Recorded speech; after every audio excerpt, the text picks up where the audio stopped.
नमस्कार, जय हिंद। स्वागत है आप सभी का माझी सा एजुकेशन पर। स्टार्ट करते हैं फिजिक्स की एक नई यूनिट। यूनिट नंबर 9, नाभिक, न्यूक्लियस।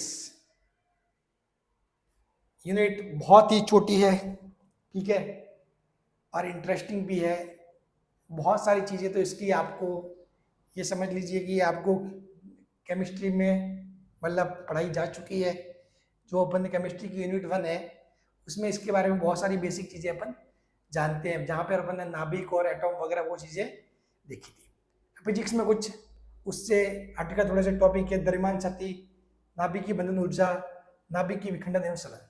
ये अब जो आज की जो क्लास है वो इम्पोर्टेंट है। इम्पोर्टेंट इसलिए है क्योंकि आज की क्लास से आपके या तो 2 मार्क्स या 4 marks, minimum 2 marks maximum 4 marks बनते हैं। ठीक है, तो क्लास को ध्यान से देखना। और मामला इतना टफ भी नहीं है, बहुत ही आसान चीज है। ठीक है, पहले मैं थोड़ा सा बता देता हूं कि भाई अब तक इस टॉपिक से क्या क्या हुआ है। 2016, 18, 2022 और 2029, 2022 के 28 और 29 वाले जो पेपर थे उनमें क्या क्या चीजें हुई, कितने सवाल पूछे गए। 3 टॉपिक है मेनली। एक तो है द्रव्यमान शक्ति, एक है नाभिकीय बंधन ऊर्जा, एक है नाभिकीय विखंडन और संलयन। तो 2016 की बात करें तो 2016 में द्रव्यमान शक्ति से 1 सवाल पूछा गया था, नाभिकीय बंधन ऊर्जा से 2 सवाल पूछे गए थे, और 2018 में द्रव्यमान शक्ति से 1 सवाल और नाभिकीय बंधन ऊर्जा से कोई सवाल नहीं था। नाभिकीय विखंडन और संलयन से 2 सवाल पूछे गए। 2022 की 28 वाली शिफ्ट में 1 सवाल द्रव्यमान शक्ति से, 1 सवाल नाभिकीय बंधन ऊर्जा से पूछ लिया और 2 सवाल नाभिकीय विखंडन एवं संलयन से पूछ लिए। ठीक है, और 2022 की 29 वाली शिफ्ट में नाभिकीय बंधन ऊर्जा से 1 सवाल, नाभिकीय विखंडन एवं संलयन से 1 सवाल। मतलब 2022 में बहुत शॉर्ट में सिंपल में पढ़ाया था और वहीं से वो सवाल उठ के सारे ही आ गए थे। 2022 में जो मैंने पढ़ाया वहीं से सारे, मतलब बहुत शॉर्ट में, बहुत मस्त चैप्टर, बहुत लिमिटेड जो कंटेंट था वो चीज पढ़ाई थी। ठीक है, और उसी में से सारी चीजें आ गई थी। ठीक है, इस बार थोड़ा सा विस्तार से अच्छे से समझेंगे। ठीक है, चलिए, और नए तरीके से थोड़ा सा, नई बार जब दूसरी बार कोई चीज करते हो तो हमेशा कुछ ना कुछ नया आता ही है निकल के सामने। ठीक है, तो ये आपको पूरा ब्यौरा समझ में आ गया कि भाई नाभिक इंपोर्टेंट चैप्टर क्यों। एक तो सिंपल सा है और मिनिमम 3 सवाल, यानी कि ये आपको 6 मार्क्स देगा। कितना मार्क्स देगा? 6 मार्क्स। और 6 मार्क्स तो आपको बताइए भाई साहब, स्टूडेंट को सिलेक्शन जैसे बहुत सारे स्टूडेंट्स होंगे जो 1 मार्क्स से रह गए होंगे 2022 वाले, तो दुख मैं समझता हूँ। तो 6 मार्क्स अपने आप में बहुत ज्यादा मैटर रखते हैं। ठीक है, चलिए, तो अब ज्यादा देर न करते हुए करते हैं चैप्टर को स्टार्ट। नाभिक क्या होता है? आपको पता है अपने आसपास की चीजें या पदार्थ वो सभी किससे मिलकर बनी होती है? परमाणु, एटॉम। उन सभी में क्या होता है? परमाणु होता है, एटॉम होता है। ठीक है, तो नाभिक क्या होता है? नाभिक जो एटॉम होता है, परमाणु होता है, उसका समस्त धनावेश, नाभिक जो एटॉम होता है, एटॉम का समस्त धनावेश तथा लगभग संपूर्ण द्रव्यमान, समस्त धनावेश, पूरा धनावेश, ठीक है, जो एक एटॉम होता है, जो एक परमाणु होता है, उस परमाणु का समस्त धनावेश तथा लगभग संपूर्ण द्रव्यमान, आवेश तो पूरा, कौन सा धनावेश? धनावेश तो पूरा, और द्रव्यमान लगभग संपूर्ण द्रव्यमान, लेकिन 99.99% 99.99% परमाणु के केंद्र पर एक अत्यंत सूक्ष्म स्थान में केंद्रित रहता है। इस स्थान को नाभिक कहते हैं। तो कहने का मतलब ये है कि कोई भी परमाणु या एटॉम होता है, उसका पूरा धनावेश और उसका लगभग संपूर्ण द्रव्यमान, यानी कि 99.99% जो द्रव्यमान होता है वो एक सूक्ष्म जगह पर केंद्रित रहता है, उसको बोलते हैं नाभिक। समझ गए? नाभिक का आकार 10 की घात -15 मीटर की त्रिज्या की कोटि का होता है। एक बात ध्यान रखना, ये हमेशा ऐसे एक आता है त्रिज्या की कोटि, कोटि मतलब इस रेंज का, ऐसा नहीं कि 10 की घात -15 ही होता है, नहीं, ऐसा फिक्स नहीं। एक वो रेंज होती है, रेंज होती है भाई। 1 × 10 की घात, मैंने बोल दिया, चलो मानो कि 2 × 10 की घात -15, 2 × 10 की घात -15, 0.1 × 10 की घात -15, तो ये क्या है? उस 10 की घात -15 की एक रेंज है। इस रेंज में, मतलब ये नहीं कि एग्जैक्ट 10 की घात -15 ही होता है, ध्यान रखना। ठीक है, नाभिक का आकार 10 की घात -15 मीटर त्रिज्या की कोटि का होता है, जबकि जो एटॉम होता है उसका आकार 10⁻⁻10 मीटर त्रिज्या की कोटि का होता है। 10⁻10 मीटर त्रिज्या का होता है। मतलब ये समझ लो कि नाभिक इस परमाणु की तुलना में कितना छोटा है। नाभिक इस परमाणु की तुलना में कितना छोटा है, ठीक है। मतलब मैं 10⁵5 से इसमें भाग तब जाके नाभिक निकलता है। जो एटॉम होता है, जो परमाणु होता है, परमाणु के आकार में 1,00,000 से भाग दो ना, तब जाके आपके नाभिक का आकार आता है। मतलब कितना छोटा है नाभिक परमाणु की तुलना में, समझ गए। चलिए अब 10⁻15 और 10⁻10 को क्या बोलते हैं ये देख लो, ठीक है। 10⁻15 जो है वो क्या होता है, फर्मी। और 10⁻10 क्या होता है, ये होता है एंगस्ट्रॉम, ठीक है। तो ये थोड़े नाम याद रखना। और वैसे आपको ध्यान ही होगा, ये चीजें आपने देखी भी होगी, ठीक है। तो 10⁻10 एंगस्ट्रॉम होता है, ठीक है। और 10⁻15 होता है फर्मी। जैसे कि आपको पता है भाई, मिली माइक्रो नहीं होता। जैसे कि 10⁻3 बोल दिया हो तो मिली होता है, ठीक है। 10⁻6 होता है माइक्रो होता है। 10⁻9 नैनो होता है। 10⁻12 पिको होता है, ठीक है। तो उसी प्रकार ये होता है 10⁻15 फर्मी, ये होता है फर्मी। और 10⁻10 होता है एंगस्ट्रॉम। क्या होता है, एंगस्ट्रॉम। बात क्लियर। चलिए अब बढ़ते हैं आगे। अब थोड़ा सा मैं आपको चीजें बता देता हूं। वैसे तो ये सारी चीजें अपन ने जो केमिस्ट्री की यूनिट फर्स्ट है उसमें ये चीजें वो रखी है, ठीक है। जो केमिस्ट्री है उसकी यूनिट फर्स्ट में ये सारी चीजें वो रखी है, ठीक है। लेकिन मैं फिर भी थोड़ा बहुत आपको इंट्रोडक्शन चीजें बता देता हूँ ताकि चैप्टर समझने में आसानी रहेगी, ठीक है। हाँ, बाकी आप जो केमिस्ट्री का पढ़ोगे तो उसमें सारी चीजें आ ही जाएगी वहां पर, ठीक है ना। जिसमें जैसे कि आप संपारिक वगैरह, ठीक है, समस्थानिक वगैरह सारी चीजें वहां आ जाएगी और उनको भी पढ़ना है, मतलब, ठीक है। समस्थानिक वगैरह का सवाल यहाँ भी पूछा जा सकता है, तो वो आपकी केमिस्ट्री में चीजें हो रखी है, ठीक है। तो वहां से आपको सारी चीजें अच्छी समझ में आई जाएगी। यहाँ मैं आपको थोड़ा बहुत आपको व्यू दे देता हूँ, ओवरव्यू, ताकि चैप्टर समझने में आसानी रहेगी, ठीक है। चलिए, परमाणु होता है एक एटॉम, ठीक है। उसके अंदर क्या क्या चीजें होती है, इलेक्ट्रॉन, प्रोटॉन और न्यूट्रॉन। 3 कण होते हैं उसमें मोस्टली। क्या होता है, इलेक्ट्रॉन, प्रोटॉन और न्यूट्रॉन। प्रोटॉन और न्यूट्रॉन कहाँ पाए जाते हैं, नाभिक में पाए जाते हैं। और इलेक्ट्रॉन क्या करते हैं, बाहर घूमते रहते हैं, ठीक है। प्रोटॉन और न्यूट्रॉन को संयुक्त रूप में न्यूक्लियॉन कहते हैं। ये सबसे इंपॉर्टेंट बात, ये पॉइंट बार बार आएगा। प्रोटॉन और न्यूट्रॉन को संयुक्त रूप में क्या कहते हैं, न्यूक्लियॉन कहते हैं। प्रोटॉन पर धनावेश होता है। धनावेश कितना होता है, प्लस 1.6 इंटू 10⁻⁻19 कूलम। आवेश का मतलब क्या था, कूलम होता है। C4 coulomb plus 1.6 into 10⁻19 coulomb. Neutron पर आवेश, न्यूट्रॉन पर शून्य आवेश होता है, न्यूट्रॉन आवेश रहित होता है। न्यूट्रॉन आवेश रहित होता है। न्यूट्रॉन पर शून्य आवेश होता है, न्यूट्रॉन पर कोई आवेश नहीं होता, ठीक है। अगर सही मायने में बोले तो न्यूट्रॉन पर कोई आवेश नहीं होता, ठीक है। न्यूट्रॉन के लिए ये बोलना सही रहेगा कि न्यूट्रॉन आवेश रहित है, आवेश ही नहीं। उदासीन बोलना इतना ठीक नहीं रहता। हालांकि मैं लगभग बात समान ही है कि उदासीन बोलो तो भी मान 0 और आवेश रहित बोलो तो भी मान 0। लेकिन फिर भी बात यह है कि आवेश रहित या आवेशहीन बोलो मतलब उसके पास आवेश था ही नहीं। और उदासीन मतलब ये केस होता है कि भाई जो धनावेश और ऋणावेश मिलकर दोनों ने एक दूसरे को कर दिया कैंसिल और कुल आवेश 0 हो गया। समझ गए। तो उस बात को थोड़ा सा समझना आप। इलेक्ट्रॉन पर ऋण आवेश होता है, ये होता है -1.6 इंटू 10⁻⁻19 कूलम, ठीक है। अब आपका नाभिक होता है ना, वो होता है धनावेशित। अब आप समझ गए भाई नाभिक धनावेशित क्यों हुआ। अतः नाभिक, मैंने क्या लिखा, अतः नाभिक धनावेशित होता है। धनावेशित क्यों हुआ, नाभिक में कौन कौन 2 चीजें होती है, प्रोटॉन और न्यूट्रॉन। न्यूट्रॉन पर आवेश क्या होता है, 0। और जो भैया पीछे कौन रहे, प्रोटॉन, तो प्रोटॉन पे धनावेश होता है। इसका मतलब नाभिक के ऊपर क्या आवेश हुआ, धनावेश। समझ गए। चलिए नेक्स्ट, अब बात करते हैं एटॉम, परमाणु।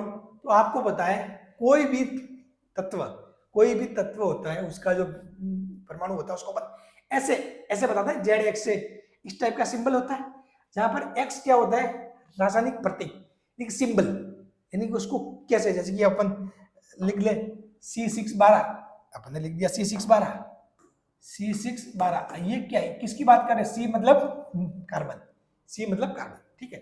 Z होता है परमाणु क्रमांक यानी कि एटॉमिक नंबर, ठीक है, ये होता है एटॉमिक नंबर, यानी कि जैसे कि इसमें एटॉमिक नंबर क्या हुआ, 6 हुआ है, जैसे कि जब अपना कार्बन होता है वो कहां पर 6 पे आता है, hydrogen, helium, lithium, beryllium, boron, carbon 6 पर आता है, तो 6 क्या है उसका एटॉमिक नंबर, ठीक है।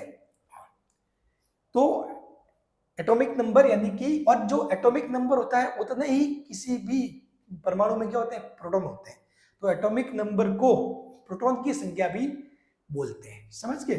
तो प्रोटॉन की संख्या क्या हुई, एटॉमिक नंबर के बराबर, ठीक है। तो इसमें जैसे कि देखो, इसमें कितने हुए प्रोटॉन, इसमें प्रोटॉन कितने हुए, इसमें प्रोटॉन कितने हो गए, 6 हो गए, इसमें प्रोटॉन कितने हो गए, 6 हो गए, ठीक है।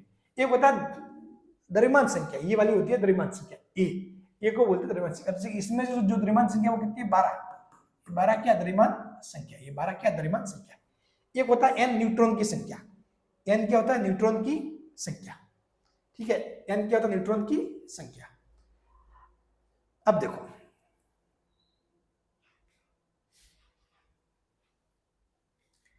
अब यहां से एक चीज मैं बताऊं, जो द्रव्यमान संख्या होती है वो Z प्लस n के बराबर होती है, उसको बोलते हैं न्यूक्लियॉन, उसको बोलते हैं न्यूक्लियॉन, ठीक है।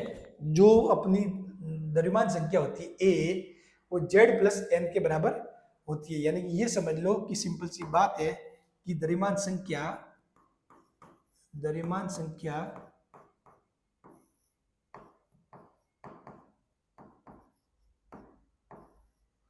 बराबर होता है, Z मतलब क्या है, आप इसको परमाणु क्रमांक भी बोल सकते हो और प्रोटॉन की संख्या भी बोल सकते हो, ठीक है। तो यानी कि प्रोटॉन या फिर परमाणु क्रमांक,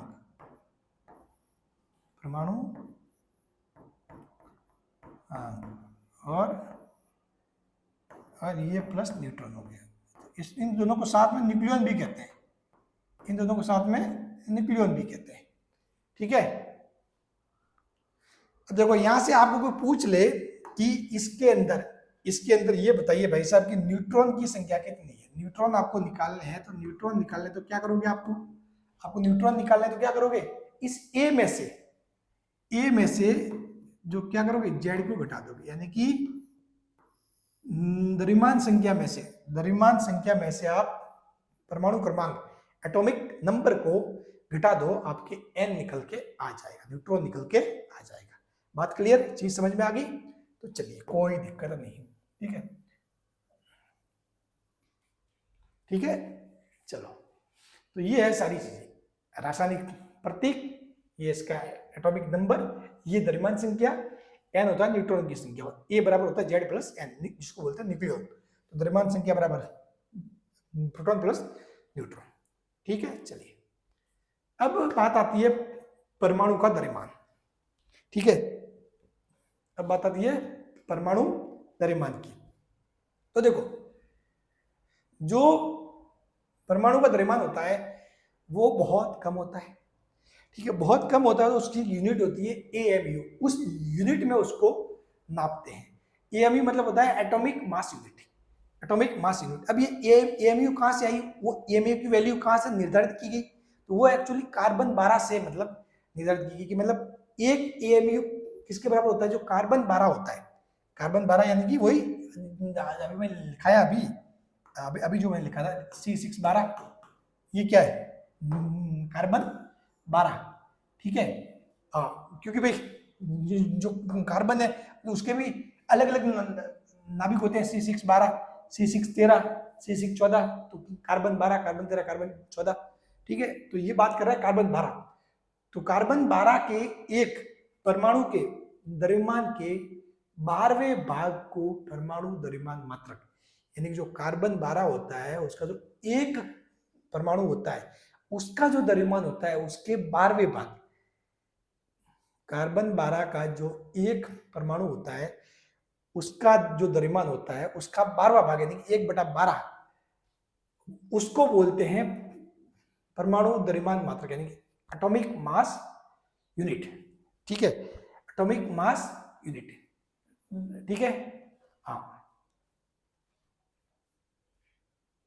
मतलब ये जो एटॉमिक मास यूनिट है एएमयू, ये कहां से आता है?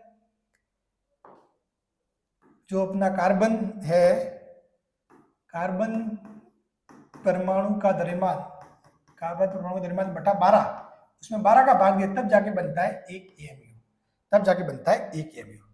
उसको बोलते हैं एटॉमिक मास यूनिट, परमाणु द्रव्यमान मात्रक। ठीक है, एटॉमिक मास यूनिट। आपको एग्जाम में सवाल भाई अधिकांश बोर्ड आजकल बहुत मतलब ये भी सवाल पूछ लेता है, बेसिक और बहुत मस्त सवाल ये भी पूछ सकता है कि एएमयू क्या है।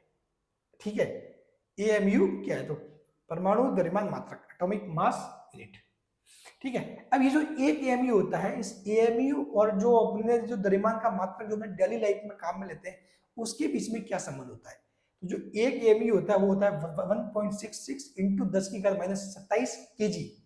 यानी कि अगर मैंने बोल दिया कि एक एएमयू मतलब एक एएमयू का मान होता है 1.66 इंटू 10⁻27 केजी। ठीक है, चलिए अब इसी के आधार पर अपन प्रोटॉन, न्यूट्रॉन और इलेक्ट्रॉन का द्रव्यमान देखेंगे। इसी के आधार पर अपन प्रोटॉन, न्यूट्रॉन और इलेक्ट्रॉन का द्रव्यमान देखेंगे। ठीक है, चलिए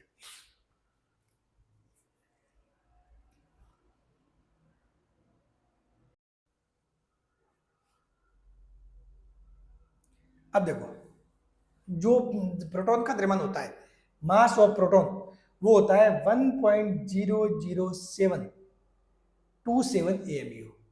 एटलीस्ट आपको ज्यादा नहीं तो इतना पता आपको होना चाहिए कि मास ऑफ प्रोटॉन जो वो कितना होगा 1.007, इस 4 अंक तो पता होनी चाहिए, इतना तो पता रखना आप।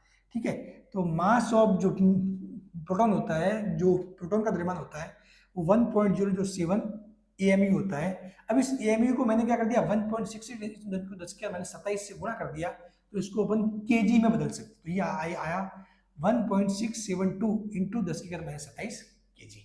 ठीक है, फिर बात करते हैं न्यूट्रॉन का द्रव्यमान। न्यूट्रॉन का द्रव्यमान होता है मास ऑफ न्यूट्रॉन 1.00866 एएमयू यानी कि 1.674 इंटू 10⁻27 केजी। ठीक है, बात क्लियर। और इलेक्ट्रॉन का द्रव्यमान, मास ऑफ इलेक्ट्रॉन, वो होता है 0.0005, यहाँ तक तो याद रखना ही आप। ठीक है, 0.0055 एएमयू यानी कि 1 मिनट 005 ही आएगा। चलो AMU 9.13 into 10⁻31 KG, 9.13 into 10⁻31 KG यानी कि मतलब इसका द्रव्यमान कितना होता है? ये तो है सारे किसमें एएमयू में, और उसी एएमयू को आप 1.67 से 1.66 से गुणा कर दोगे तो वो किसमें आ जाएगा? वो आ जाएगा केजी में। वो किसमें वो आ जाएगा? केजी में। ठीक है, चलिए अब देखो यहां से आपको एक चीज समझ में आ गई, ध्यान रखना सवाल पूछा जा सकता है कि सबसे ज्यादा भारी कौन होता है? जो इलेक्ट्रॉन, प्रोटॉन और न्यूट्रॉन है, इनमें सबसे ज्यादा भारी कौन होता है? तो सबसे ज्यादा भारी होता है न्यूट्रॉन। न्यूट्रॉन देखो, प्रोटॉन और न्यूट्रॉन का द्रव्यमान लगभग बराबर होता है।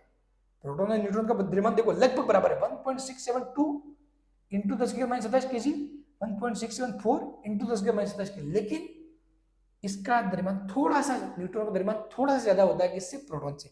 ये 1.674 है, ये 1.672 है, तो यानी कि ज्यादा होता है 2 से। ठीक है, तो इसलिए न्यूट्रॉन का द्रव्यमान होता है वो प्रोटॉन से ज्यादा होता है, और इलेक्ट्रॉन इससे भी क्या होता है? हल्का होता है। तो आप खुद देख लो कि इनका द्रव्यमान 10⁻27 की कोटि का, और इसका द्रव्यमान 10⁻31 का जो है रेंज उसका उस कोटि का है। तो ये समझ लो कि मतलब जो द्रव्यमान है, जो प्रोटॉन और न्यूट्रॉन का द्रव्यमान है, वो बहुत ज्यादा है इलेक्ट्रॉन की तुलना में। तो इसीलिए जो एक परमाणु का जो पूरा द्रव्यमान होता है ना, वो उस प्रोटॉन और न्यूट्रॉन के द्रव्यमान के तुल्य होता है। लगभग 99.9% ये प्रोटॉन और न्यूट्रॉन मिलके ही उसका पूरा द्रव्यमान बना लेते हैं। बस इलेक्ट्रॉन तो बेचारे 0.001% द्रव्यमान बनाते हैं, ठीक है। तो मास ऑफ न्यूट्रॉन ज्यादा होता है, उसके बाद प्रोटॉन और इलेक्ट्रॉन।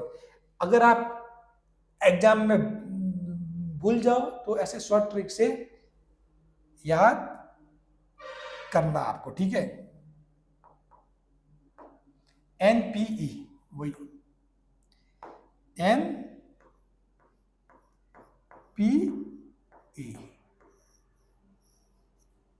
NPE, ठीक है।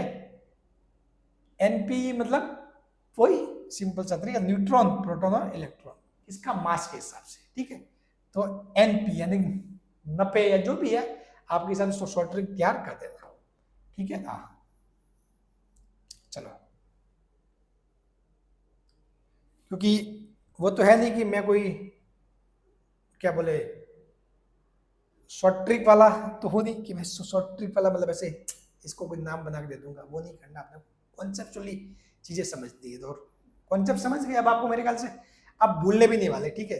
आपको आइडिया हो गया होगा कि मतलब किसका भार ज्यादा होता है, किसका जो द्रव्यमान होता है वो ज्यादा होता है, द्रव्यमान से ज्यादा होता है न्यूट्रॉन का, उससे कम प्रोटॉन और सबसे कम इलेक्ट्रॉन का, ठीक है। NPE।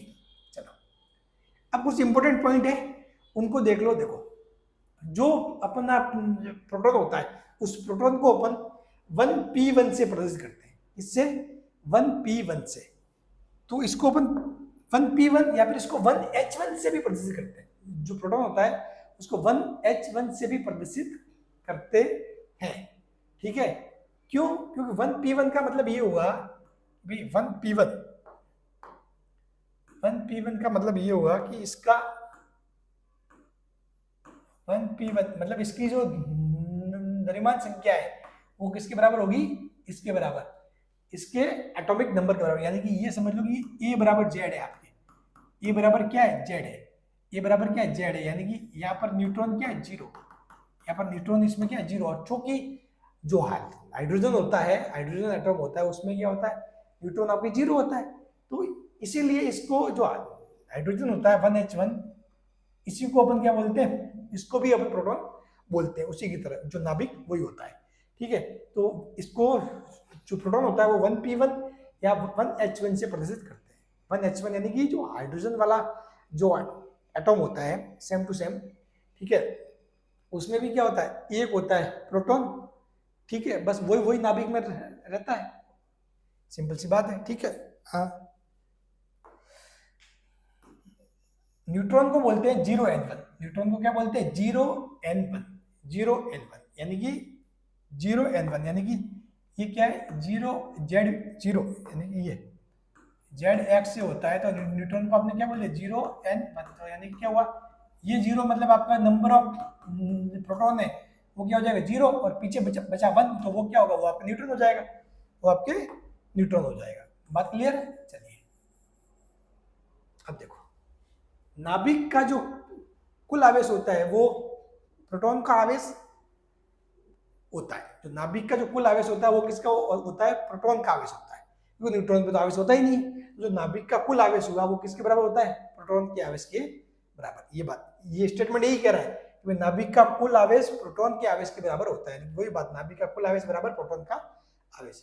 अब यदि नाभिक का कुल द्रव्यमान की बात करें तो प्रोटॉन प्लस न्यूट्रॉन का द्रव्यमान, प्रोटॉन प्लस न्यूट्रॉन का जो द्रव्यमान होता है वो होता है नाभिक का कुल द्रव्यमान, ठीक है। हाँ, क्योंकि नाभिक मतलब क्या, नाभिक कोई ऐसा कोई पिंजरा नहीं है, ठीक है। नाभिक एक ऐसी जगह है जहां पर इलेक्ट्रॉन और प्रोटॉन दोनों आके इकट्ठे होते हैं, ठीक है। हाँ, तो उस जगह का कोई वो अपना द्रव्यमान नहीं है, उसमें स्थित जो कण है उनका ही द्रव्यमान है। तो उसमें स्थित द्रव्यमान कौन है, न्यूट्रॉन और प्रोटॉन, सिंपल सी बात है, ठीक है।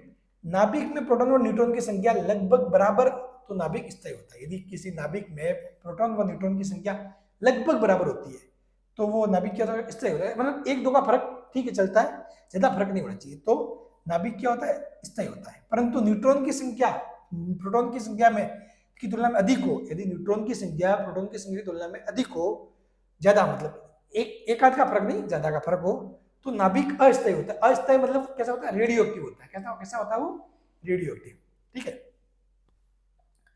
न्यूट्रॉन नाभिक के बाहर मुक्त अवस्था में स्थायी नहीं रहता है, यानी कि नॉर्मली तो न्यूट्रॉन को आप नाभिक से बाहर निकाल ही नहीं सकते, ठीक है। और न्यूट्रॉन को अगर नाभिक से बाहर निकाला तो नाभिक के बाहर वो मुक्त अवस्था में स्थायी नहीं रहता है। वो क्या मुक्त अवस्था में स्थायी नहीं रहता, वो क्या करता है, न्यूट्रॉन प्रोटॉन में इलेक्ट्रॉन और एंटी न्यूट्रिनो इन 3 कण में टूट जाता है, ठीक है। नाभिक मान लो यदि मुक्त अवस्था में बाहर, सॉरी न्यूट्रॉन यदि मुक्त अवस्था में बाहर आ गया है तो वो न्यूट्रॉन क्या करता है, स्थायी अवस्था में नहीं रहता, वो न्यूट्रॉन खुद ब खुद प्रोटॉन इलेक्ट्रॉन और एंटी न्यूट्रिनो में बदल जाता है। ये खुद टूट कर क्या करता है, प्रोटॉन इलेक्ट्रॉन और एंटी न्यूट्रिनो का निर्माण करता है। समझ गए? चलिए अब बात करते हैं नाभिक के आकार की।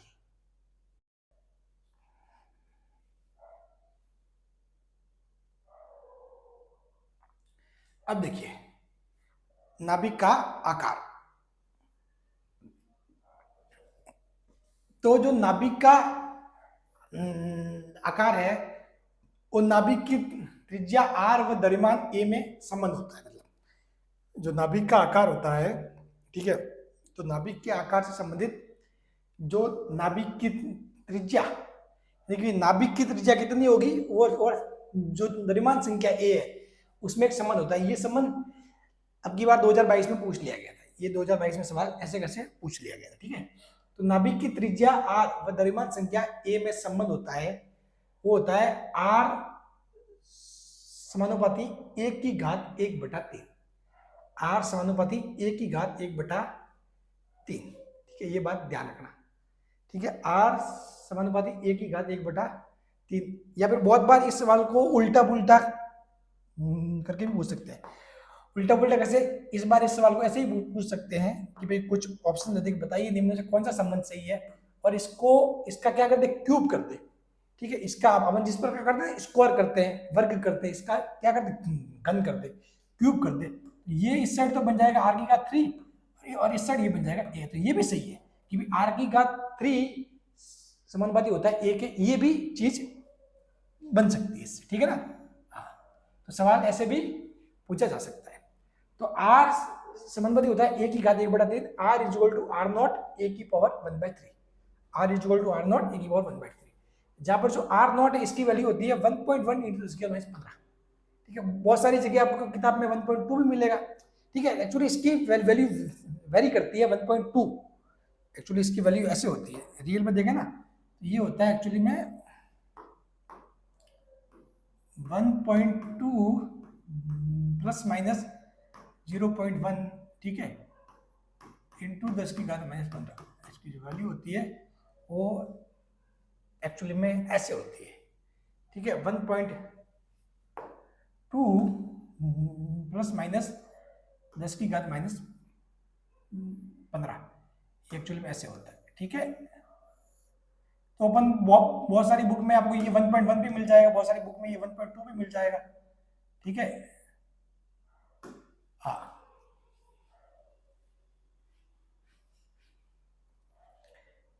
तो मतलब वैसे कोई दिक्कत वाली बात नहीं है, आपको जब सवाल आएगा एग्जाम में तो ये इसका मान लगभग दिया होगा, अगर दिया हुआ नहीं है तो आप इसको 1.1 मान लो, 1.2 मान लो, जो आंसर होगा वो या तो 1.1 मानने से सही आएगा या फिर 1.2 मानने से, मतलब वैसा कोई भी ऑप्शन नहीं होगा क्योंकि मतलब जिससे आपको कंफ्यूजन हो, समझ गए कि भाई मान लो कि 1.1 मानने से जो आ रहा है वो भी है ऑप्शन में और 1.2 मानने से भी आ रहा है ऑप्शन में, तो ऐसा नहीं होगा, ठीक है। तो वो बात ध्यान रखना, उसमें कोई दिक्कत वाली बात नहीं है, ठीक है।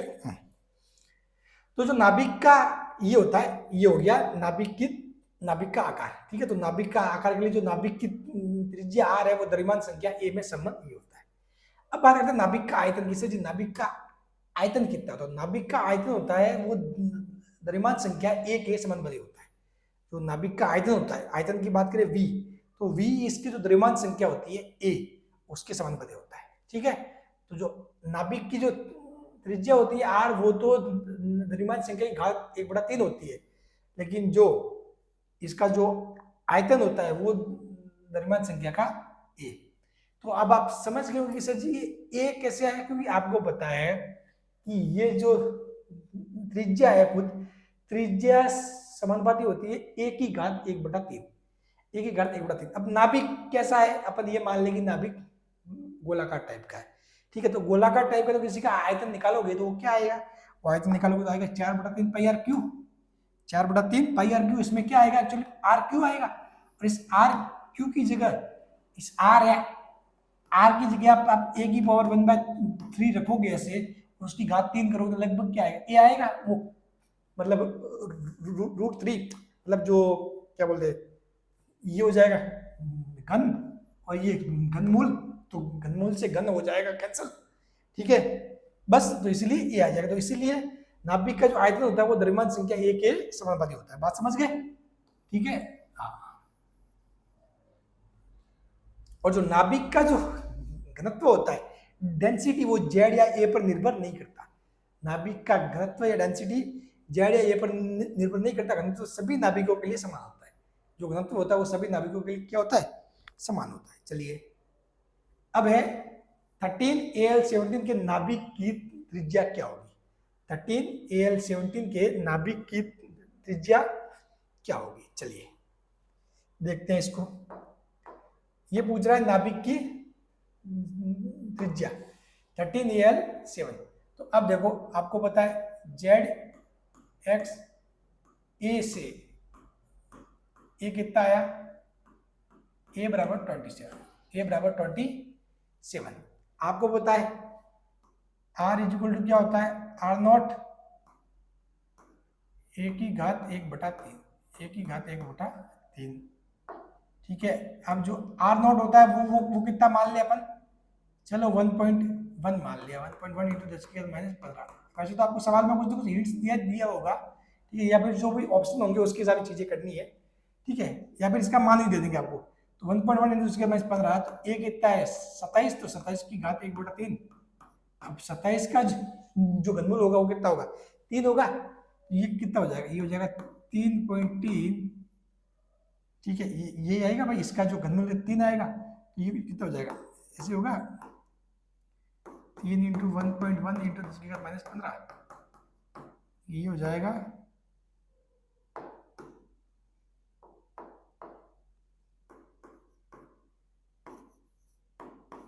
3.3 × 10⁻15,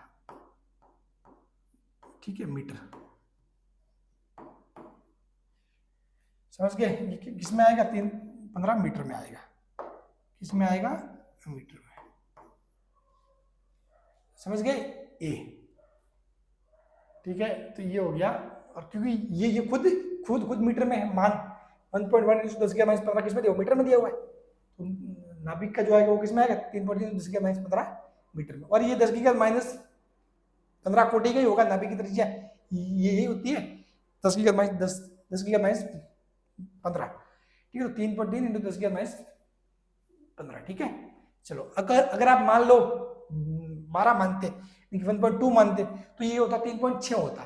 तो जो एग्जाम में आपको ऑप्शन होते ना, वो दोनों ऑप्शन नहीं होते, फिर 3.3 दोनों, 3.6 दोनों नहीं होते, फिर वो तो या तो ये 4.5 दे दिया है, ठीक है। तो ऐसा दूर दूर के ऑप्शन होते हैं ताकि आप आसानी से टिक कर सको। तो कोई भी सवाल ऐसा नहीं पूछा जाएगा जिससे आपको कुछ कंफ्यूजन हो, ठीक है।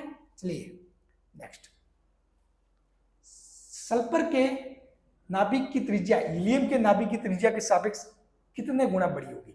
सल्फर के नाभिक की त्रिज्या कह रहा है कि भाई हीलियम के नाभिक की त्रिज्या के सापेक्ष कितने गुना बड़ी होगी। तो जो सल्फर है, सल्फर क्या होता है, सल्फर होता है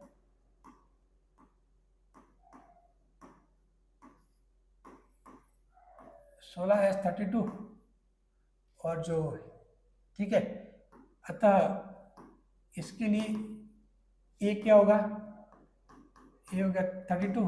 और हाइड्रोजन हीलियम, तो हीलियम क्या होता है 2He4,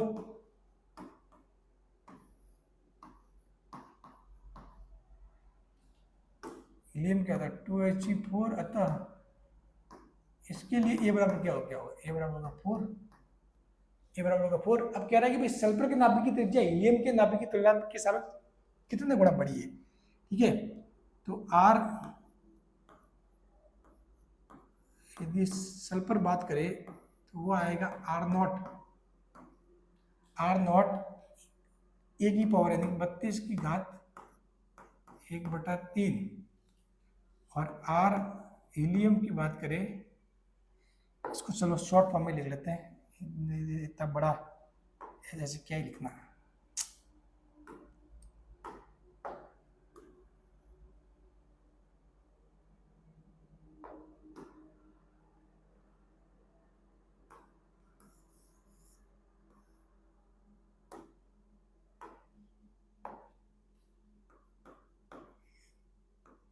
are helium are not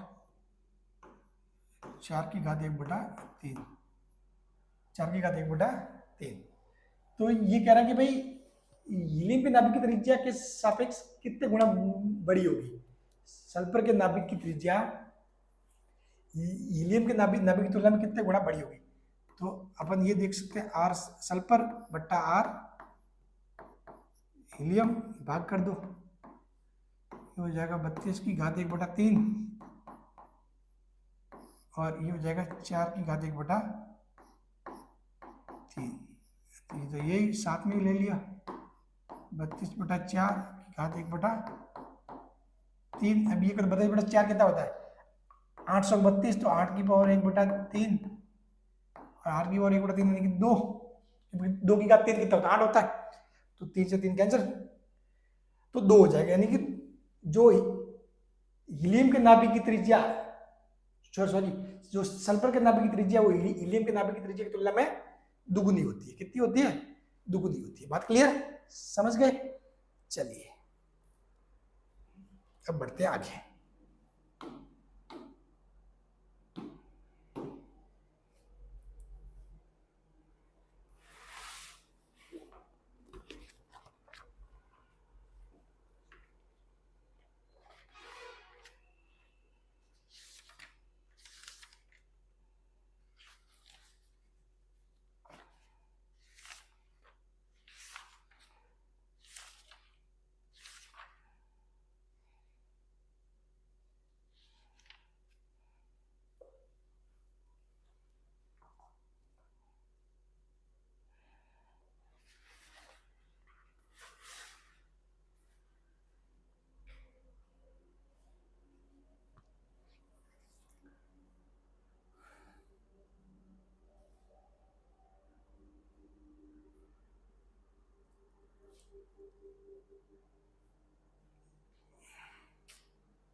चलो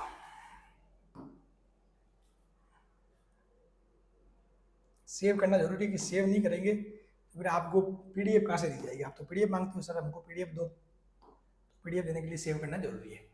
अब आते हैं इंपॉर्टेंट टॉपिक, द्रव्यमान ऊर्जा, मास एनर्जी। E = mc²। बहुत बार आपने देखा होगा, पढ़ा होगा, सुना होगा, E = mc²। ठीक है, द्रव्यमान ऊर्जा में संबंध, मास एनर्जी। तो आपको पता है एक वैज्ञानिक थे आइंस्टीन। आइंस्टीन के अनुसार द्रव्यमान को ऊर्जा और ऊर्जा को द्रव्यमान में परिवर्तित किया जा सकता है। जो आइंस्टीन भाई साहब थे, उन्होंने ये बताया कि भाई जो द्रव्यमान होता है, अपन द्रव्यमान को ऊर्जा में और ऊर्जा को द्रव्यमान में बदल सकते हैं। द्रव्यमान और ऊर्जा एक दूसरे में रूपांतरित किए जा सकते हैं। ये बात किसने बताई? आइंस्टीन भाई साहब ने। और उन्होंने एक समीकरण दिया है E = mc²। E = mc²। और यही है आइंस्टीन का ऊर्जा द्रव्यमान समीकरण। ये है आपके आइंस्टीन का ऊर्जा द्रव्यमान समीकरण। ठीक है, E = mc²। ये इसको बोलते हैं आइंस्टीन का ऊर्जा द्रव्यमान समीकरण। 2022 का जो लैब असिस्टेंट एग्जाम हुआ उसमें ये सवाल सीधा सीधा पूछ लिया गया था, सीधा सीधा। ठीक है, E = mc² आपके 2022 के 28 वाले पेपर में भी था और 29 वाले पेपर में भी था। E = mc²। ठीक है, E होती है ऊर्जा, M होता है द्रव्यमान और C होता है प्रकाश की चाल। C क्या होता है? प्रकाश की चाल। अब प्रकाश की चाल कितनी होती है? 3 × 10⁸ मीटर प्रति सेकेंड। 3 × 10⁸ मीटर प्रति सेकेंड, वो होती है प्रकाश की चाल।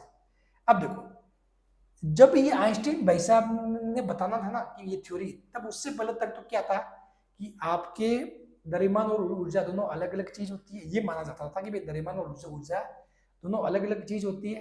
ठीक है, अपन ऊर्जा को ना तो उत्पन्न कर सकते हैं, ना ही नष्ट कर सकते हैं। ऊर्जा को एक रूप से दूसरे रूप में बदल सकते हैं, अपन ये समझते थे। ठीक है, और जो द्रव्यमान है, वो द्रव्यमान को भी अपन ना तो अपन नष्ट कर सकते हैं, ना ही उत्पन्न कर सकते हैं। मतलब वो भी अपने हिसाब से सेपरेट, मतलब रूप में था, मतलब सेपरेट रूप में संरक्षित था। लेकिन इसने ये बताया आइंस्टीन की द्रव्यमान और ऊर्जा अलग अलग नहीं है। भाई पहले की थ्योरी ये बताती थी कि द्रव्यमान और ऊर्जा दोनों क्या है, अलग अलग चीज है, लेकिन आइंस्टीन ने बताया कि द्रव्यमान और ऊर्जा अलग अलग नहीं है, द्रव्यमान और ऊर्जा सेम है। ठीक है, तो ये कहते हैं कि भाई द्रव्यमान और ऊर्जा का जो कुल परिमाण है वो नियत रहता है, अर्थात द्रव्यमान और ऊर्जा क्या रहते हैं, संरक्षित रहते हैं। द्रव्यमान और ऊर्जा क्या रहते हैं, संरक्षित रहते हैं। यदि द्रव्यमान घटता है तो उसके समतुल्य ऊर्जा उत्पन्न होती है, समझ गए। यदि कहीं से द्रव्यमान घटा तो उसके समतुल्य ये समझ लो कि ऊर्जा गई है, वो द्रव्यमान नहीं जाके ऊर्जा गई है, तो मतलब हर एक द्रव्यमान के समतुल्य ऊर्जा होती है। तो ऊर्जा कितनी हो चाहिए, E equal to M C square, E equal to M C square. ये किसने बोला, आइंस्टीन भाई साहब ने। E equal to M C square, इसको बोलते हैं आइंस्टीन का ऊर्जा द्रव्यमान समीकरण।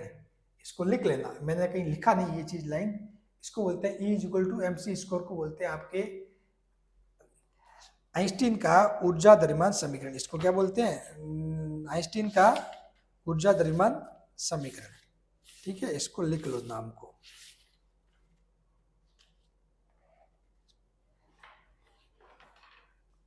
ठीक है, आइंस्टीन का ऊर्जा द्रव्यमान समीकरण, ये थोड़ा नाम लिख भी लो, ताकि अब मैं तो बोल बोल के बोलूंगा तो आधे नहीं लिखेंगे, लेकिन लिख लो, सीधा सीधा एग्जाम में पूछा जा सकता है और जिंदगी भर इसको याद रखना। हाँ, अगर लैब असिस्टेंट बन गए तो फिर ज़्यादा याद रखने का काम नहीं बने तो फिर याद रखना ही है दूसरे एग्जाम के लिए। ठीक है, आइंस्टीन का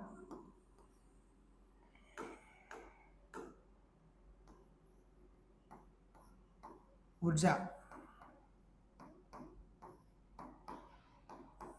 द्रव्यमान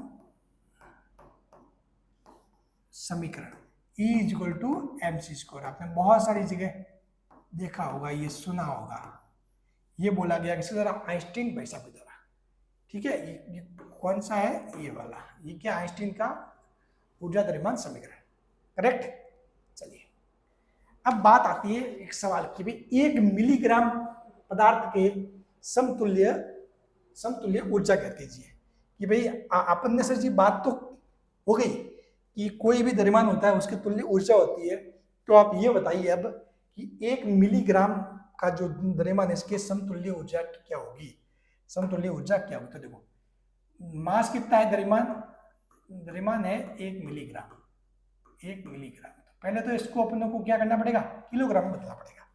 भाई अपना जो मास है द्रव्यमान है वो कितना, 1 मिलीग्राम है, तो पहले तो इसको क्या करना पड़ेगा, किलोग्राम में बदलना पड़ेगा। पहले क्या करना पड़ेगा, किलोग्राम में बदलना पड़ेगा।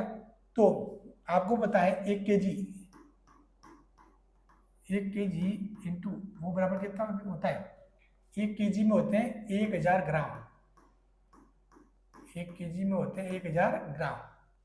ठीक है, 1 केजी में होते हैं 1000 ग्राम। एक तो ये हो गया, दूसरा एक चीज और, ये आपको दिया हुआ 1 mg मतलब होता है मिलीग्राम। ये ग्राम में भी नहीं देके इसने मिलीग्राम में दिया हुआ। सवाल बड़ा तगड़ा है, दिखने में सिंपल लग रहा है, सवाल बड़ा तगड़ा है। मिलीग्राम में दिया हुआ, तो मिलीग्राम को आप क्या करोगे, पहले बदलोगे ग्राम में। 1 मिली की जगह आ जाएगा 10 की घात -3। ठीक है, 10 की घात -3 ग्राम, ये हो गया ग्राम, यानी कि जी, सिर्फ जी।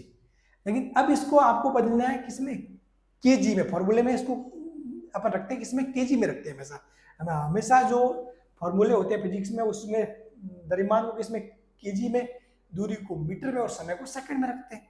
ठीक है, तो 1 × 10⁻³ ग्राम। अब देखो कोई भी अगर ग्राम है, ग्राम को किलोग्राम में बदलना है तो अपन क्या करेंगे, 1000 से भाग देंगे।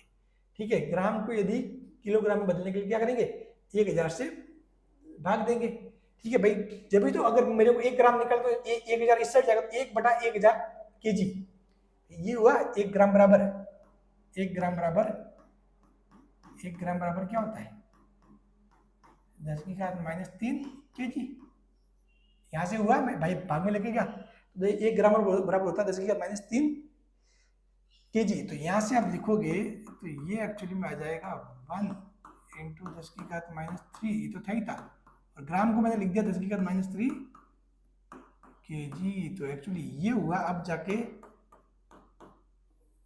10⁻⁻6 केजी। अब यहां से निकाल सकते हो ई, तो ई बराबर क्या हो जाएगा mc², m कितना 10⁻⁻6, सी कितना 3 × 10⁸, 3 × 10⁸ इंटू 2, 3 × 10⁸ मीटर प्रति सेकंड होता है, 10⁻⁻6 इंटू 3 × 3 9, 3 × 3 9 और 10⁻16, ये हो जाएगा 10⁻16, यानी कि ये हो जाएगा 10⁻16 में से 6 गए, 10⁻16 - 6 इंटू ये 9 है, ये बन जाएगा आपके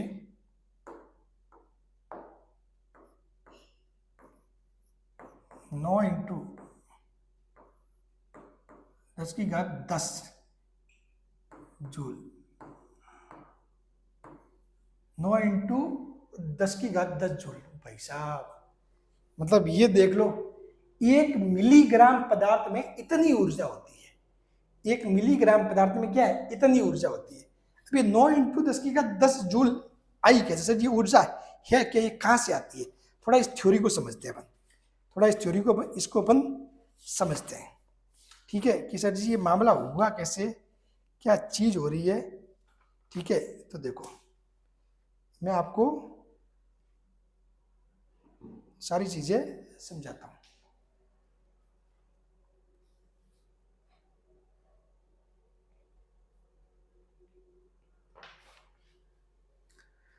मतलब 1 मिलीग्राम, 1 ग्राम भी नहीं, 1 मिलीग्राम में इतनी ऊर्जा होती है 9 × 10⁻10 जूल। तो बहुत ज्यादा है, जी हाँ ये बहुत ज्यादा है, लेकिन इसलिए है कि जो 1 मिलीग्राम वाला है, अगर आपको बोला जाए उस 1 मिलीग्राम का कोई पदार्थ है, उसको बहुत बारीक बारीक टुकड़ों में तोड़ना है, मतलब बिल्कुल उसके बिल्कुल उसको पूरा तोड़ना है, मतलब ये समझ लो, ठीक है। उसके बिल्कुल टुकड़े टुकड़े करने के, इसके छोटे छोटे पार्ट, जो पार्ट मिलकर वो बनाए उसी पार्ट में तोड़ना है।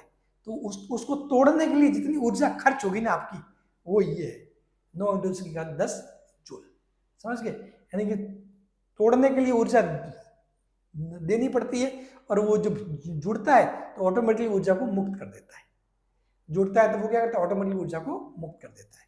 तो समझ गए, कोई भी चीज जुड़ती है आपस में पास पास आती है तो वो क्या करते हैं, ऊर्जा को मुक्त करते हैं, ठीक है। और उनको तोड़ना है तो आपको ऊर्जा देनी पड़ेगी, तो टूट जाएंगे, ठीक है।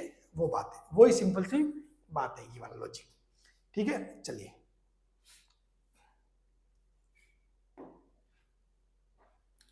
अब बात करते हैं द्रव्यमान शक्ति, यानी कि द्रव्यमान शक्ति या हानि।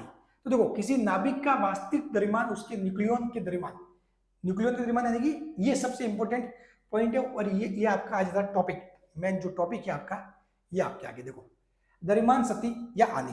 तो देखो किसी नाभिक का जो वास्तविक द्रव्यमान है, वास्तविक द्रव्यमान मतलब क्या होता है, उसके न्यूक्लियन के, किसी नाभिक का जो वास्तविक द्रव्यमान है उसके न्यूक्लियन के द्रव्यमान, जिसको बोलते हैं संभावित द्रव्यमान, से सदैव कम होता है, ठीक है। द्रव्यमान के इसी अंतर को द्रव्यमान शक्ति कहते हैं। तो देखो एक तो होता है नाभिक का वास्तविक द्रव्यमान, वास्तविक द्रव्यमान अपन कैसे पता करते हैं, वो होता है द्रव्यमान स्पेक्ट्रोग्राफ। अपन द्रव्यमान स्पेक्ट्रोग्राफ से किसी नाभिक का वास्तविक द्रव्यमान निकालते हैं। क्या निकालते हैं, वास्तविक द्रव्यमान। एक अपन निकालते हैं गणना से, इससे कैलकुलेशन से कौन सा, किसी नाभिक का वास्तविक द्रव्यमान तो किससे आ गया, इससे जो स्पेक्ट्रोग्राफ है उससे, और उसके जो न्यूक्लियन के द्रव्यमान, न्यूक्लियन को एक तरीका और होता है कि भाई जो प्रोटॉन और न्यूट्रॉन का जो द्रव्यमान है वही होता है नाभिक का द्रव्यमान। तो एक तो अपन उस प्रकार से निकालो, और एक वास्तव में उसका जो तोल के, मतलब तोलते किससे उसको, द्रव्यमान स्पेक्ट्रोग्राफ से, ये समझ लो, ठीक है। तो उनमें कुछ अंतर आता है, कि जो अपन गणना द्वारा जो प्राप्त होता है, जो वो संभावित होता है, और वो संभावित मान इस वास्तविक मान से ज्यादा होता है। संभावित मान क्या होता है, वास्तविक मान से ज्यादा होता है, और इन्हीं दोनों का जो अंतर होता है उसको बोलते हैं द्रव्यमान शक्ति। इसी जो अंतर को बोलते हैं द्रव्यमान शक्ति, यानी द्रव्यमान में हानि। तो देखो द्रव्यमान शक्ति क्या होती है, गणना द्वारा प्राप्त, यानी जो संभावित, जो गणना द्वारा प्राप्त है संभावित, यानी कि मतलब अपन जो निकालते हैं, ठीक है, कि भी मास ऑफ प्रोटॉन और मास ऑफ न्यूट्रॉन दोनों मिलकर ये हो गए। और एक होता है द्रव्यमान स्पेक्ट्रोग्राफ, यानी कि डायरेक्ट तोल दिया, एक होता है डायरेक्ट तोल दिया, ठीक है, वो होता है द्रव्यमान स्पेक्ट्रोग्राफ से प्राप्त, वो होता है वास्तविक मान, समझ गए। तो वो वास्तविक, एक होता है संभावित माइनस वास्तविक। वास्तविक कहां से मालूम पड़ता है? द्रव्यमान स्पेक्ट्रोग्राफ से, ठीक है। तो देखो माना दिया गया तत्व क्या है? जेड एक्स ए एक्स है, तो जो द्रव्यमान शक्ति होती है डेल्टा एम, वो हो जाएगा आपके summation of M minus capital M. जो द्रव्यमान शक्ति है डेल्टा एम, वो होगा summation of M minus capital M, ठीक है। अब देखो यह समेशन ऑफ एम क्या है? समेशन ऑफ एम है आपका संभावित द्रव्यमान।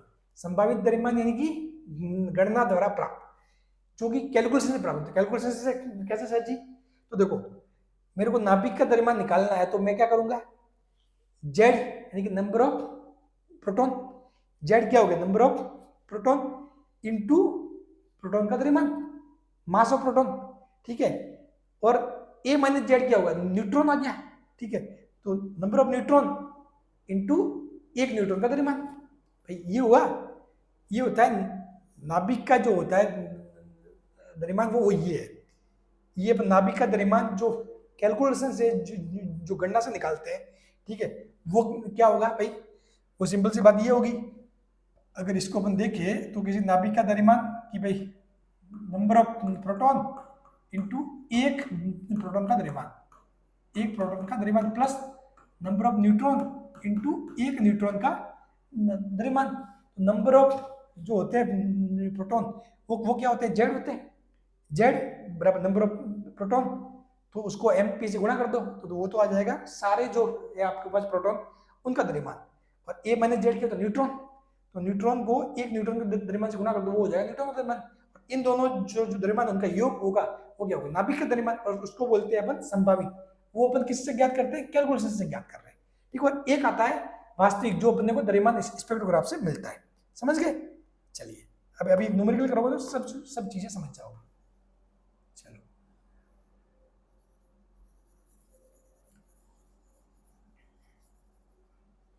चलो, तो जो डेल्टा एम बराबर हुआ जेड एम पी प्लस ए माइनस जेड एम एन, फिर इस पूरे में से कैपिटल एम यानी कि जो वास्तविक है वो घटा दो, ठीक है।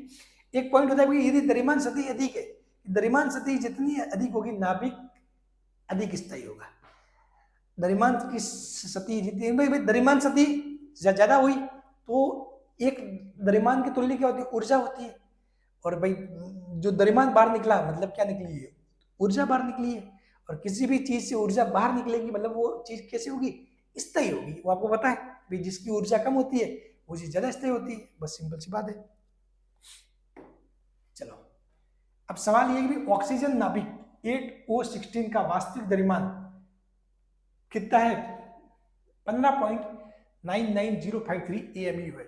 यदि मास ऑफ प्रोटॉन इतना है और मास ऑफ न्यूट्रॉन इतना है, तो द्रव्यमान शक्ति ज्ञात करो। तो देखो सिंपल सी बात है, पहले तो ज्ञात करना है संभावित द्रव्यमान। पहले क्या क्या ज्ञात करना है? संभावित द्रव्यमान। संभावित द्रव्यमान अपन कैसे ज्ञात करते हैं? जो कैलकुलेशन होती है, गणना, उससे ज्ञात करते हैं। तो संभावित द्रव्यमान होगा आपके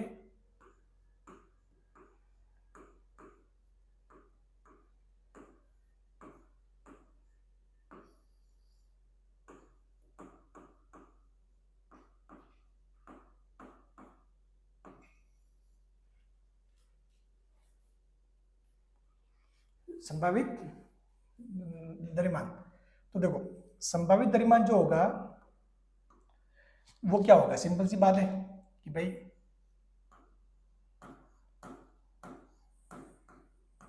proton into mass of proton और neutron into mass of neutron, ठीक है। तो आपको पता है जो संभावित द्रव्यमान इसको बोलते हैं समेशन ऑफ एम, यानी कि जो छोटा, देखो कितने हैं? ये होता है जेड एक्स ए, ठीक है। तो जो जेड है यानी कि 8, ये वही जेड एम पी, और इस ए में से जेड को घटा दो, मास ऑफ न्यूट्रॉन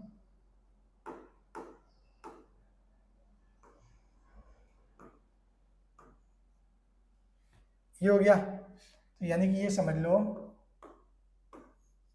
ये कितना है, जेड, जेड कितना 8, और मास ऑफ प्रोटॉन कितना है 1.00,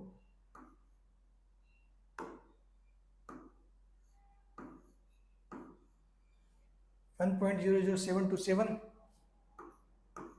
प्लस ए माइनस जेड, ये कितना है, ये 16 और 8, तो इसमें न्यूट्रॉन कितने होंगे, न्यूट्रॉन कितने होंगे इसमें, न्यूट्रॉन कितने होंगे 8, 16 माइनस 8 कर दो, 16 माइनस 8, ये हो जाएगा 8 इंटू मास ऑफ न्यूट्रॉन कितना 1.00866, ये आ जाएगा AMU।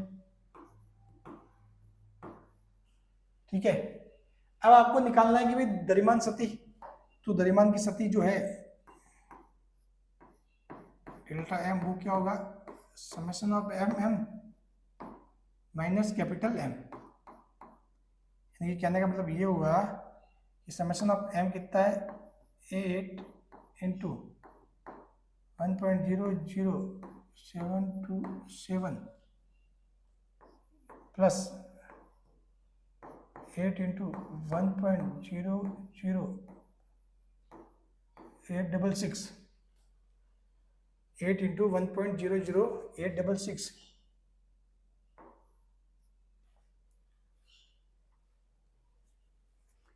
ठीक है, माइनस ये तो हुआ आपके संभावित, और वास्तविक आपको दिया हुआ है, वास्तविक द्रव्यमान 15.99053, ये आप थोड़ी सी कैलकुलेशन में आपके लिए छोड़ रहा हूँ, ये थोड़ी सी कैलकुलेशन आपके लिए छोड़ रहा हूँ, कैलकुलेशन करोगे, प्रैक्टिस करोगे तो बढ़िया रहेगा। तो इसको क्या करना, आप 8 से गुणा कर देना, 8 से गुणा कर देना, और 8 से गुणा भी क्या करना, दिमाग लगाना मस्त, ठीक है, इन दोनों को जोड़ना पहले, क्योंकि 8 तो दोनों में क्या है, कॉमन है, 8 बार आ जाएगा, 1.00727 और 1.00866 को दोनों को जोड़ दो, ठीक है, जोड़ के उसको 8 से कर दो गुणा, फिर उसमें से आप 15.99053 घटा देना, ये आंसर आएगा। ये आप इसको छोड़ना मत, करना जरूर, कैलकुलेशन करोगे तो आपका कॉन्फिडेंस बढ़ेगा, ठीक है।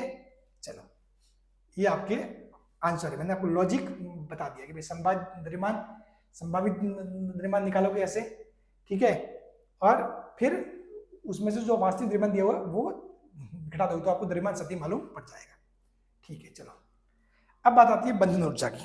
किसकी बात आती है, बंधन ऊर्जा की। तो देखो, द्रव्यमान सतही डेल्टा एम के समतुल्य ऊर्जा को बोलते हैं बंधन ऊर्जा।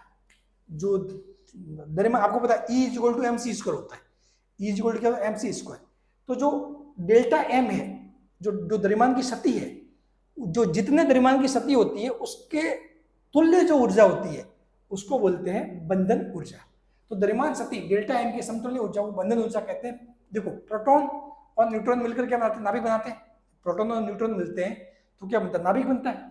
तो बंधन ऊर्जा के तुल्य ऊर्जा मुक्त होती है। जब आपको पता है, जब भी कोई चीज आपस में मिलेंगे ऐसे, ठीक है, तो वो क्या करेंगे, ऊर्जा मुक्त करेंगे। क्या करेंगे, ऊर्जा मुक्त करेंगे। तो जब भी नाभिक बनता है तो प्रोटॉन और न्यूट्रॉन मिलकर क्या करते हैं, नाभिक बनाते हैं, और उस दौरान बंधन ऊर्जा की तुल्य ऊर्जा मुक्त होती है। यदि नाभिक को बंधन ऊर्जा की तुल्य ऊर्जा दी जाए, अब मान लो यदि उसी नाभिक को जो बंधन ऊर्जा के तुल्य ऊर्जा मुक्त करके वो नाभिक बना है, उसी नाभिक को यदि वही बंधन ऊर्जा वापस दे दी जाए तो क्या होगा, यदि नाभिक को बंधन ऊर्जा की तुल्य ऊर्जा दी जाए तो न्यूक्लियन मुक्त हो जाए। न्यूक्लियन नहीं, न्यूट्रॉन और प्रोटॉन वापस से अलग अलग हो जाएंगे, मुक्त हो जाएंगे। समझ गए, ये बात है। तो अतः ऊर्जा की वह मात्रा जो नाभिक को देने पर उसके समस्त न्यूक्लियन नहीं, प्रोटॉन प्लस न्यूट्रॉन बंधन मुक्त हो जाए। नाभिक में तो क्या बंधन में बंधे हुए हैं, तो ऊर्जा की वह मात्रा है जो नाभिक को देने पर उसके समस्त न्यूक्लियन प्रोटॉन प्लस न्यूट्रॉन बंधन मुक्त हो जाए। सिंपल सी बात है।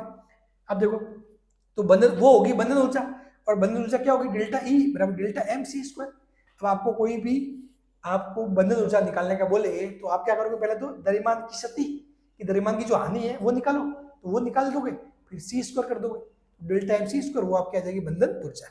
एक होती है प्रति न्यूक्लियन बंधन ऊर्जा। क्या होती है, प्रति न्यूक्लियन बंधन ऊर्जा, यानी कि एक न्यूक्लियन पे बंधन ऊर्जा कितनी होती है। एक न्यूक्लियन पे बंधन ऊर्जा कितनी होती है, उसको बोलते हैं अपन प्रति न्यूक्लियन बंधन ऊर्जा। ठीक है, एक न्यूक्लियन पे बंधन ऊर्जा कितनी होती है, उसको बोलते हैं अपन प्रति न्यूक्लियन बंधन ऊर्जा। ठीक है, तो देखो बंधन ऊर्जा कितनी है, बंधन ऊर्जा को अपन अपने क्या करना है, न्यूक्लियन से भाग करना। न्यूक्लियन क्या होता है, ए। ठीक है, न्यूक्लियन क्या होता है, ए होता है, जेड जेड प्लस न्यूट्रॉन। ठीक है, जेड प्लस एन। ठीक है, ये होता है, यानी कि बंधन ऊर्जा बटा प्रोटॉन प्लस न्यूट्रॉन, यानी कि प्रोटॉन प्लस न्यूट्रॉन की जो संख्या होती है वो होता है न्यूक्लियन, और न्यूक्लियन की संख्या क्या होता है, ए के बराबर। ठीक है, तो जो कुल बंधन ऊर्जा में आप यदि जो दोनों न्यूक्लियन है, मतलब जो न्यूक्लियन जो कुल है उसका भाग दे दोगे तो आपके एक न्यूक्लियन की बंधन ऊर्जा आ जाएगी, उसको बोलेंगे प्रति न्यूक्लियन बंधन ऊर्जा। ये तो कुल बंधन ऊर्जा है, उस कुल बंधन ऊर्जा में आप न्यूक्लियन का भाग दे दोगे, न्यूक्लियन की संख्या का भाग दे दोगे। माना न्यूक्लियन की संख्या 5 है, मान लीजिए 3 है प्रोटॉन और 2 न्यूट्रॉन है, तो न्यूक्लियन कितने हो गए, 5 हो गए। तो एक न्यूक्लियन की ऊर्जा प्रति न्यूक्लियन बंधन ऊर्जा वो होती है बंधन ऊर्जा बटा प्रोटॉन प्लस न्यूट्रॉन। बात क्लियर? चलिए, तो इसी पर आधारित एक सवाल है जो आपको सॉल्व करना है, जो आपको क्या करना है, सॉल्व करना है। ये कह रहा है 3Li7 जो नाभिक है बनाने में कितनी ऊर्जा मुक्त होगी। तो देखो सिंपल सी बात है, मैंने बताया कि नाभिक बनेगा तो क्या करेंगे, प्रोटॉन और न्यूट्रॉन आगे मिलेंगे तो वो अपनी ऊर्जा मुक्त कर देंगे, बस। तो वो ऊर्जा मुक्त करेंगे, वही क्या है आपकी, वो ऊर्जा आपको निकालनी है। ठीक है,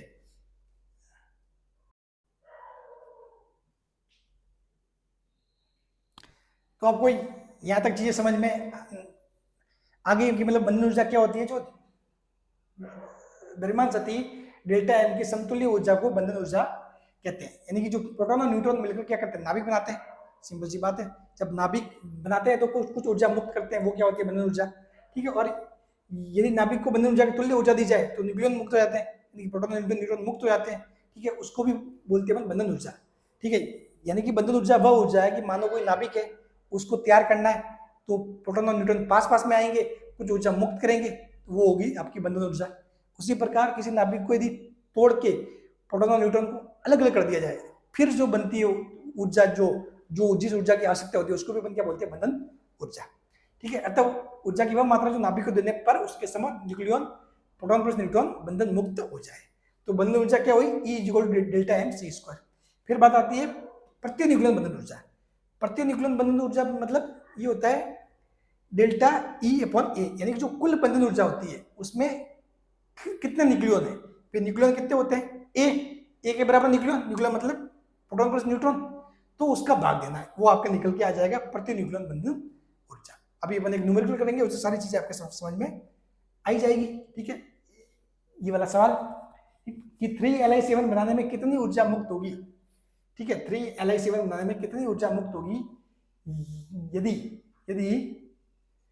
3Li7 के नाभिक का द्रव्यमान 7.01653 AMU और है, यानी कि जो वास्तविक आपको दिया हुआ है, और मास ऑफ प्रोटॉन है वो है कितना 1.00759 और मास ऑफ न्यूट्रॉन 1.00898 AMU है, तो प्रति न्यूक्लियन बंधन ऊर्जा आपको ज्ञात करनी है। देखो सिंपल सी बात है, इसमें क्या है, द्रव्यमान सतही, पहले तो आप निकालोगे द्रव्यमान सतही। ठीक है, तो द्रव्यमान सतही निकालोगे, देखो ZMP A माइनस जेड, तो देखो इसमें Z कितना 3, A माइनस जेड यानी कि न्यूट्रॉन कितने 4, और इसमें से ये वास्तविक द्रव्यमान घटा दोगे, ये आ जाएगा आपके x किस में आएगा, AMU में आएगा, किस में आएगा, और एटॉमिक मास यूनिट में। तो इसको पहले तो आपको क्या करना पड़ेगा, इसको किलोग्राम में बदलना पड़ेगा, इसको बदलना पड़ेगा किलोग्राम में। तो इसको 1.66 इंटू 10⁻27 से गुणा कर दो, 1.66 इंटू 10⁻27 से गुणा कर दो। ठीक है, बात क्लियर? ठीक है, इसको क्या करना, 1.66 इंटू 10⁻27 से गुणा कर दो, फिर जो गुणा करोगे तो किस में आएगा, ये किलोग्राम में, तो वो बन जाएगा डेल्टा ई।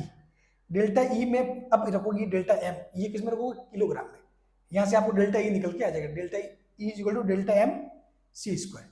ठीक है, अब बात आती है प्रति न्यूक्लियन बंधन ऊर्जा, तो वही डेल्टा ई अपॉन ए, यानी कि डेल्टा ई बटा 7, डेल्टा ई बटा 7, वही बात, यानी कि डेल्टा ई बटा 7, यानी कि मतलब ये जो डेल्टा ई निकल के आएगा उसमें 7 का भाग दोगे तो 7 न्यूक्लियन है, इसमें कितने 7 न्यूक्लियन है, तो एक न्यूक्लियन की बंधन ऊर्जा वो हो जाएगी प्रति न्यूक्लियन बंधन ऊर्जा, तो डेल्टा ई बटा 7। बात क्लियर? चलिए, तो यहाँ पर आपने ये चीजें यानी कि 2 मार्क्स या मिनिमम 4 मार्क्स आपने फिक्स कर लिए, समझ गए? इसलिए मैंने आपको सारी चीजें एक बार फिर से और सही ढंग से बताई है, ठीक है? ये वाली जो बंधन ऊर्जा हुई, ये जो द्रव्यमान शक्ति हुई, यहाँ से आपके सवाल ये पूरा ध्यान रखना, ये जो नेक्स्ट ये वाला, ठीक है, ये जो चीजें हुई 1 2 3 और ये 4 स्लाइड, इसमें 4 स्लाइड में आपके 2 मार्क्स या 4 मार्क्स बन सकते हैं, ठीक है? ये समझ लो, और 1 मार्क्स तो इससे फिक्स है, ठीक है? द्रव्यमान शक्ति मैंने समझा दिया, ठीक है? ये कैसे होता है, सारी चीज मैंने आपको बता दी, सारा कॉन्सेप्ट इसके पीछे बता दिया।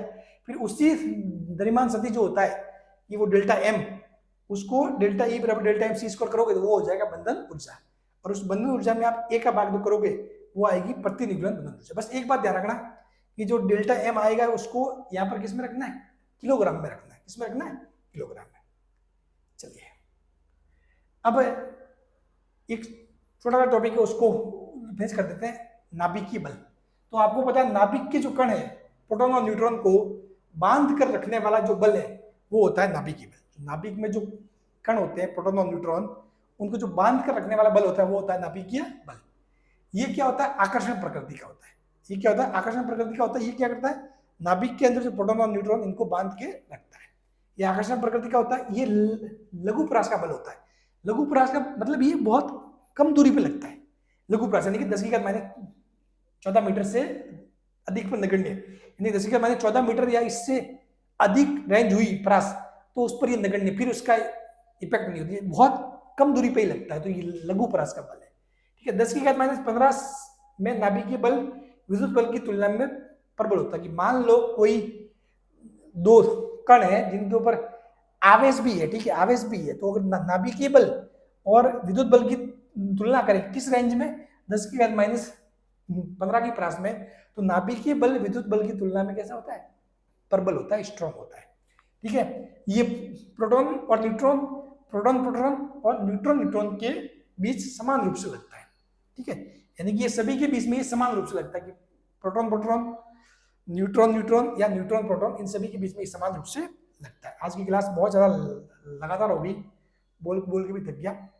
चलिए कोई बात नहीं, लेकिन आपके आज की क्लास के 2 मार्क्स या 4 मार्क्स फिक्स हो चुके हैं। जो क्लास में बताया उसको ध्यान से समझ लेना। लॉजिक इंपॉर्टेंट है, कैलकुलेशन थोड़ी टफ हो तो वो बात और है, बाकी आप कोशिश करना उसको। बाकी सवाल सिंपली कैसे ही बन सकते हैं। मान लो सवाल कोई ऐसा बन जाए कि 3Li7 की बंधन ऊर्जा x है, उसकी प्रति न्यूक्लियन बंधन ऊर्जा कितनी होगी? ऑप्शन दे दे, x/3, x/4, x/7, x/10। तो ऑप्शन क्या करना? x/7। समझ गए? तो ऐसे सवाल भी बन सकते हैं। लॉजिक आपको पता होना चाहिए। चलिए, थैंक यू सो मच, मिलते हैं नेक्स्ट क्लास में।